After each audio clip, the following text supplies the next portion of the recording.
Hi folks, Matt Carey here, Superintendent of Schools, and welcome to another episode of the Superintendent's View. I'm really excited about today's episode, but first I'd like to point out our new set. Really amazing job setting this up, and it's really nice to start to see some of the pictures of things that we've done since I began in the district on our set today.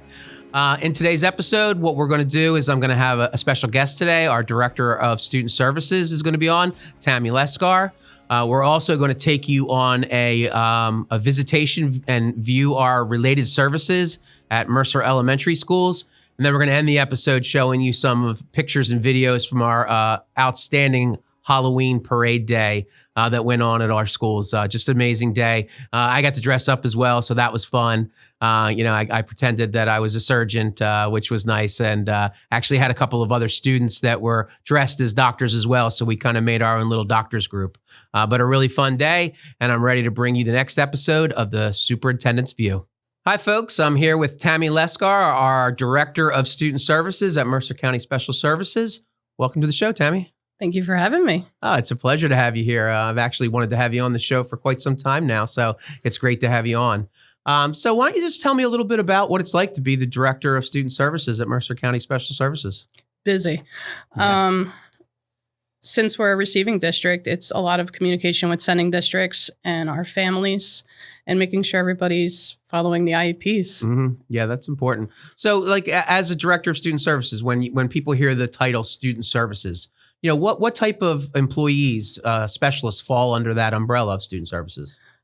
Starts with case managers, nurses, physical therapists, occupational therapists, and speech therapists. Yeah. And those are our really related services, which is really the bread and butter, of what we do here at Mercer County Special Services. Absolutely. We have the most severely disabled in the county and other counties. Yeah. And heavy on the therapies. Yeah. It's very therapeutic. Yeah. And actually later on in the show, we're going to take a visitation and take a look at some of the therapies that we offer. Absolutely. Yeah. So you've only been with the district for about a year and a half now? Just over a year and a half. Yeah. So why don't you tell us a little bit about your background, in the field of education and what brought you to us, which we're so lucky to have you here.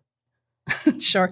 I was a teacher in Neptune Township for 18 years. I was resource and class support and then ended with self-contained behavioral disabilities. I coached 4 different sports while there. And then I applied. Yeah. And I got the job here. How about that? Yeah, when we're lucky to have you here. Your experience, in the classroom is so important. Having that background of working directly with the students and working with the therapists, and it's really nice to have that experience in the district. So you talked a little bit about coaching sports. I know that you have a background in athletics. So, part of these interviews is to get to know the person, as well as the educator. So why don't you tell us, the folks out there, a little bit about, your athletic abilities? Oh, boy. High school, I played 3 sports, actually 4 when I was in New York State. They granted me the ability to play soccer and cross country in the same season. So I never had to go to a practice. That was pretty cool. Yeah. And then I graduated from Indian Hills, all-state athlete for softball, played at Monmouth University. And then I student taught at Monmouth in Neptune, and they hired me from there. Yeah. I coached at Rider University for a fall season, and then I went back to coaching at high school. Yeah. And I heard through the grapevine that you have a nickname that people refer to you as far as your softball exploits are. Would you mind sharing that with the folks out there? Sure. On some VHS tape somewhere, there's a phrase of Tammy the Grand Slammy Lascar. Wow. Grand Slam. That's something to remember. Now, do you still have the ball? It's probably in a bin in an attic somewhere. Outstanding. Well, thanks for sharing that part of your life with us. It's important, because I think that also bodes to your leadership skills. The way that you collaborate. I really see the teamwork that you bring to your job. And I think that probably has a lot to do with your background in athletics. I've talked about my background in the military, and I really think that helped me build my leadership skills. So that's also important for us to hear about. Absolutely. It's building a program. Sure. So you mentioned when I asked you about, what your responsibilities were, one of the things that you talked about was communicating directly with our sending districts. I know that, since our new assistant superintendent has started, Kristen Taylor, she was on the show last time. You two have really taken on a new endeavor of reconnecting with our districts. Can you tell me about some of the activities and things that you've done with the sending districts? Absolutely. Transparent communication from the start. And since Kristen has started, we have had a directors meeting where we invited all the directors to come. It was kind of like a question and answer, and we wanted to come up with solutions for anything that was hindering them from making us their first choice. And then after that, we just had a open house where it was directors, supervisors, and case managers. And it was about the same scenario, question and answer. We gave them a tour of the campus, introduced them to some of our initiatives, and it went really well. It was nice to see and put faces to some names. Right. And also I know that we fed them too, because I was able to stop by and get myself a sandwich that was made by our students. Absolutely. In our CT programs, which is wonderful for the kids. Yeah. All right. So how about Tammy outside of education? What do you like to do in your free time? What are some of the, what's your family life like? Sure. I have a wife and 2 dogs. Oh, and a cat. Animal lover. Very Animal good. lover. I love concerts, sporting events, reading, and hiking. Yeah, that's great. Yeah, those are nice activities to have outside. And I know that you like to travel as well. We talked about that. Yeah. Just starting to. Yeah, just starting to. That's great. Well, I really want to thank you for being on the show today and for all that you do for our district. And we are very lucky to have you. I'm lucky to have you on my team. And I'm really looking forward to the future of Mercer County Special Services and having you as part of that, endeavor. Thank you. I'm excited for all that's to come. Great. Thanks, Tammy. Thank you. Hi, folks. Matt Carey here. I'm at the Mercer Elementary School today. We have just working with some of the students, and they're here working with their related services. I have Tyra Sample with me, an occupational therapist with the district. Welcome to the show, Tyra. Thanks for having me. Yep. So we got to get some roll of what the students were doing. Can you explain exactly what was going on there? Today we were working on self-feeding skills, like being more independent when students eat lunch, being able to use adaptive utensils, being able to open containers like milk containers or the straw, the paper from the straw. And also socially, we talk, we enjoy each other's company, and try to have just like appropriate etiquette, like mealtime etiquette. That's great. And you brought up the adaptive utensils. I actually kind of witnessed some of that. Can you tell us a little bit about what type of adaptive utensils that students use? Sure. We have like built up handles for students who need to have like a more of a gross grasp when using utensils. We also have a scoop plate or a scoop bowl with a suction, so when they go to eat, they can scoop without the plate moving, so that stays in place. We also have like curved utensils for students who may not have that range of motion. The utensils have that angle for them instead of them having to do the angle using the utensils. Now, actually, Ms. Lascar was telling me that one of the students that you were working with was actually on a feeding tube when he first came to our district, and now he is eating whole foods and using the adaptive. So can you talk a little bit about the progression of the students when they come to us? And absolutely. We do have some students who start out on a feeding tube, and then slowly they are able to eat things by mouth. They usually start out with like more puree foods and softer foods, and then eventually they get to more of whole foods.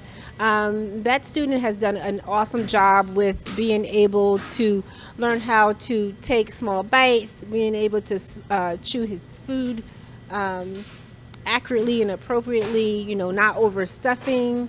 It just takes a lot of work for them to get to that point, but it also takes a lot of teamwork. Sure. So his one-on-one assistant really, really carries over all the things that I talked to them about in reference to the self-feeding. Yeah. And so it really takes a whole village to help these students. Yeah, that's a great point. So I'm very grateful for that, to have that help and assistance, because I can only be with him for such a limited time, and as well as other students. And the classroom teacher and the assistants are amazing at carrying over. Absolutely. And I think that's something that's really important about what we do here at Mercer County Special Services, is that, right now you can see we're on site for this therapy session. We are in our cafeteria. Right. When we shot the roll, the aide was working there right with you. The teacher was there. It's that collaboration amongst the related services specialists and then the people that are with the students each and every day. And I think that's what really sets us apart from any other special education programs that you would find. Absolutely. We definitely work as a team. here. Absolutely. Well, thank you so much. I really appreciate you taking the time to speak to me today. Sure. No problem. And thank you for all the hard work. It doesn't go unnoticed. Thank you. Yep. Hi, folks. I'm here at the physical therapy room at Mercer Elementary School, and I'm here with Jennifer Semple, our physical therapist. Welcome to the show, Jennifer. Thank you. Thank you. It was great to watch you working with the students. We got some really good footage there. Yeah, and I'm catching my breath. Yeah, we were just racing up and down the hallway. So just tell us a little bit about, what type of therapies that we offer our students here and some of the things that we do in this amazing physical therapy center. Okay, we're real fortunate. We have a great staff here, and we also have a lot of great adaptive equipment that you can see in the background. So we try to make the exercising, the stretching exercises as fun as we can for the students. So we offer them a lot of choices. They can swing on our swing, we can stretch them out, we can work on balance.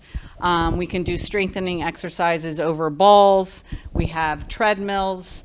Even for the kids that are in wheelchairs, we have a harness support system that can lift them out of their wheelchair and they can get over the treadmill with it. They can jump on a trampoline. And some of their favorite activities, as you just saw, was riding the bikes in the hallway. That was so much fun. And let me tell you, that was not an act. I could not get up that second hill, so I could tell they really put out a lot of physical exertion to get moving on those bikes. Yeah. So just talking about this physical therapy room, I mean, this is amazing. And I think this is what really sets us apart from other school districts, the fact that we do this type of therapy and we allocate this type of space for the students in the equipment. Can you tell me how you go about choosing the equipment that you put into the room? Well, we do a lot of going through catalogs, seeing what's out there and seeing what the kids enjoy, and trying to let them experience things that their peers experience. So we're with the kids, helping them get into gait trainers or walkers so they can participate with their classrooms in gym or on recess. If walking club, they want to walk with their kids, we'll get them up in a walker if they're in wheelchairs. Anything to get them up and moving that they wouldn't have the opportunity to in a regular school district. Right. So not only do we work with them in physical therapy, we're in the classroom with them, positioning them in standers or getting them on the mat as much as we can to get them out and moving, as well as throughout the day, during gym, during recess.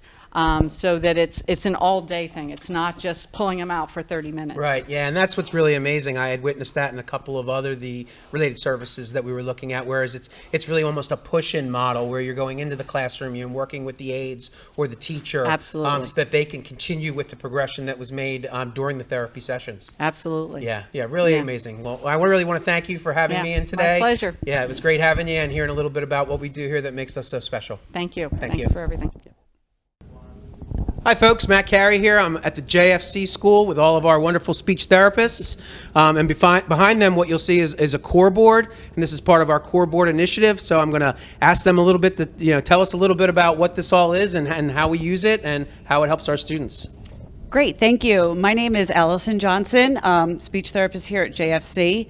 And behind us there and on my lanyard here is a core board.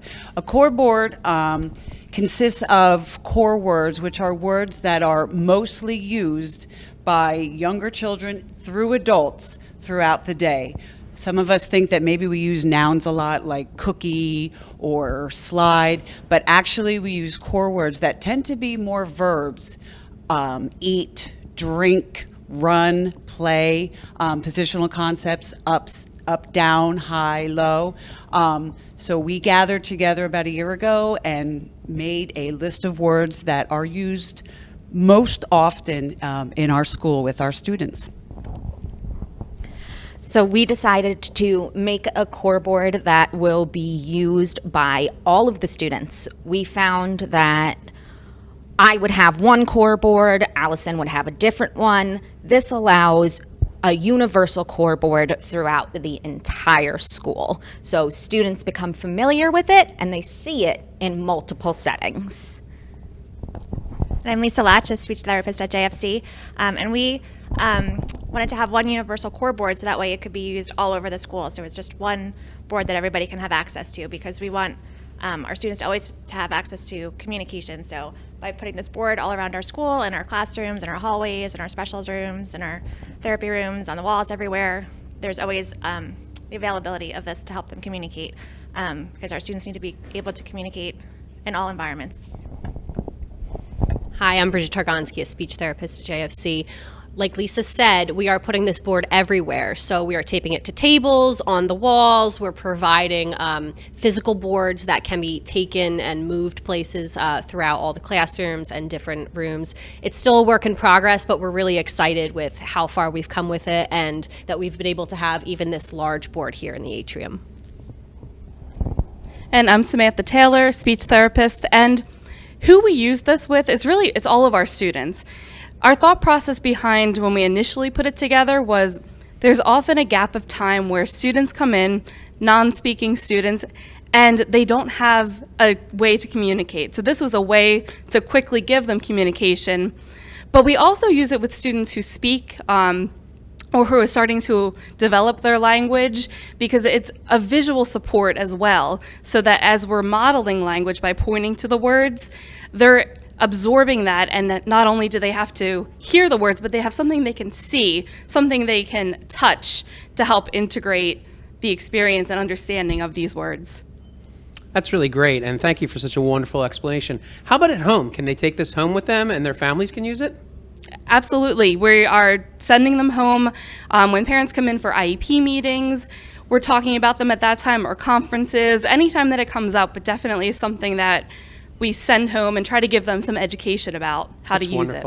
Yeah, this collaboration amongst all of our related services providers, their speech therapists, this is what makes us so special as a school district. You don't see these kind of things in regular education settings. This is amazing work that carries over from school to school, because as we know, JFC is where our youngest students go. So I just really want to thank you for taking the initiative to help our students and to present this today, because I know you presented it to the directors of Mercer County and they were all extremely impressed by it. So thank you very much.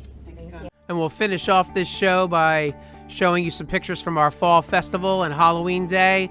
I dressed up like a doctor, which was great, and we had trunk or treating around the school for our students. And then in the last part, you'll see the video of the Halloween parade from the JFC school. Enjoy.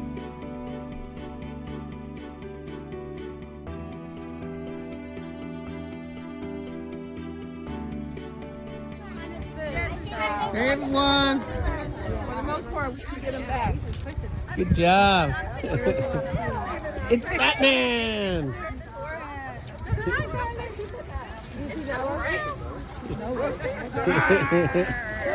Yeah, getting a little video here. We got to share this out. Hello, hello.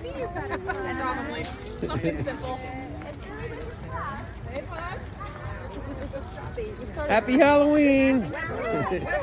Happy Halloween. There you go. Yeah, look, who's that? Is that your principal? Come on, bud. I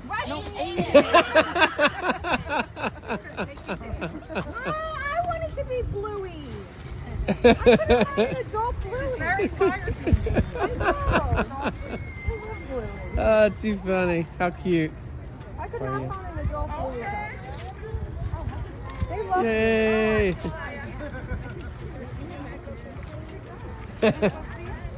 Had enough. Done. Sugar crash. The 1:30 sugar crash.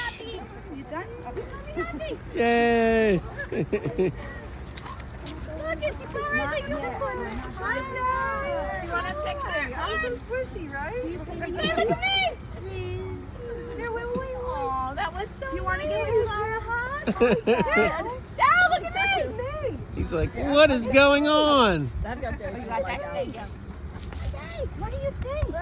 It's Clara. It's Clara. Or Luigi. He's a pirate chef.